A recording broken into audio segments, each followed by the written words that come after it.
ता संगवारी हो नमस्कार जय जोहार। कैसे हो आप मन सब बने बने संगवारी हो। अभी हुआ थे रात अचानक मैं वीडियो ला बनात हूँ काबर कि मैं खुद सोशल मीडिया में अचानक देखे हूँ, अचानक नजर आई गई से एकर वजह से बनावत हूँ। आप पल्ला जान के भी हैरानी होई काबर कि जो रैपर हमारे इंडिया के सबसे फेमस रैपर यानी कि बादशाह ला कौन नहीं जाना भाई, हर कोई जानता हो आप मन।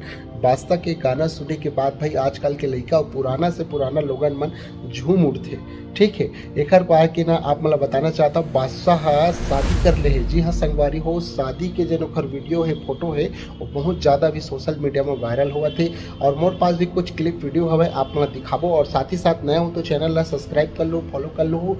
और आप मतलब कैसे लगी से ओखर शादी है ओखर दुल्हन है ये चीज़ ला कॉमेंट में बताए बर झन भुला हूँ। और अचानक मैं वीडियो बनाए हूँ भाई, ठीक है। तो आप मन नए हो तो चैनल ला सब्सक्राइब कर लो, फॉलो कर लो। चलो भाई फिर देर न करते हुए ऊपर कुछ क्लिप वीडियो है शादी के बोला देखो और सही में शादी करे कि नहीं करे ये चीज़ आप समय ही बताही। मगर मोर पास जो क्लिप आए और सोशल मीडिया में चला थे वही क्लिप है संगवारी हो। चलो फिर आप मतलब दिखाता हूँ।